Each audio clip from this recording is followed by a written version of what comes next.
दंडवत प्रणाम। लीळा चरित्र पूर्वार्ध। लीळा क्रमांक 18। वैराग्य स्वीकार। आता आपले देव श्री चक्रधरांनी पराकोटीचे वैराग्य स्वीकारले। रस्त्याने चालायची प्रवृत्ती नाही। जाताना काट्यांमध्ये देवाचे श्रीमुकुटाचे केस अडकायचे, ते वाऱ्याने मोकळे व्हायचे किंवा एखादा माणूस ते मोकळे करी तेव्हाच आपले देव पुढे जात असत। श्रीमूर्तीवर काट्यांचे ओरखडे पडून रक्ताचे बिंदू निघत व ते जणू उत्तम सोन्याच्या कोंदणात रत्ने जडविली आहेत असे देवाच्या श्रीमूर्तीवर शोभायचे। लीळा चरित्र पूर्वार्ध। लीळा क्रमांक 19।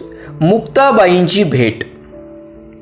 अशा अत्यंत विरक्त अवस्थेत 12 वर्षे सालबर्डीच्या पर्वतावर देवांनी क्रीडा केली। एके दिवशी मुक्ताबाईंना सर्वज्ञांचे दर्शन झाले। ती त्यांना आपल्या आश्रमात घेऊन आली।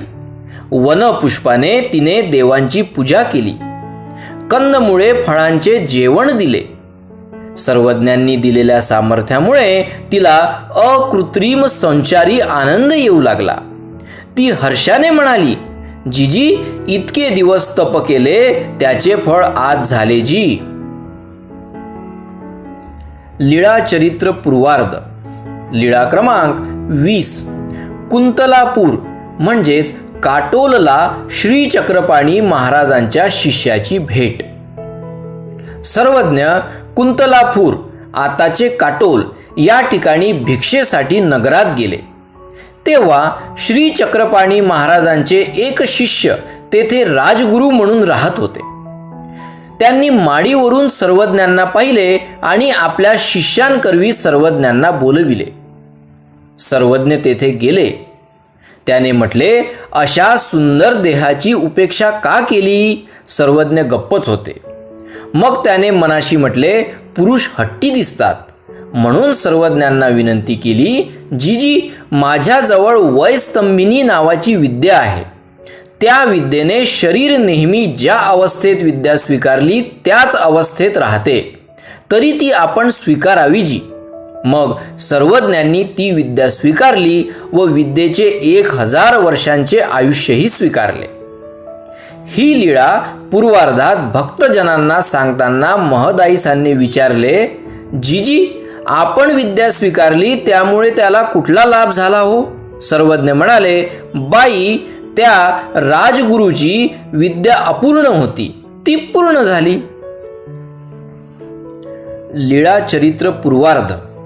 लीळा क्रमांक 21। अनंताचे आरोपापासून रक्षण। पूर्वार्धात पांचाळेश्वर गावी पिंपळाच्या झाडाखाली सर्वज्ञ उभे होते।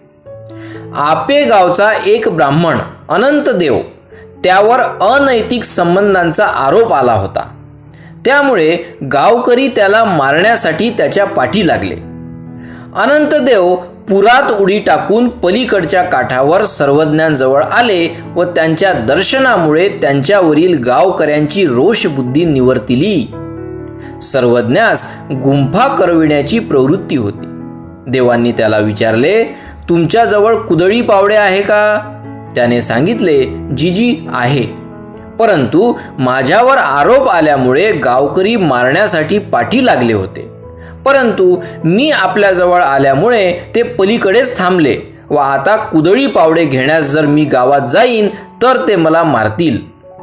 सर्वज्ञ त्याला आश्वासन देऊन म्हणाले, जा, तुम्हाला कोणीच मारणार नाही। मग ते गावात गेले। तोपर्यंत त्या गावकऱ्यांचा राग आधीच शांत झाला होता। त्यांनी क्षमा केली। ते कुदळी पावडे व देवापुरता उपहार घेऊन देवांजवळ आले। मग गुंफा करवीत असताना बाईसा देवाला म्हणाली, बाबा, बिचाऱ्या भक्तांना का थकवायचे? आपणास येथे राहायचे आहे का? यावर सर्वज्ञांनी तेल्याच्या भेटीची पुढील लीळा सांगितली। दंडवत प्रणाम।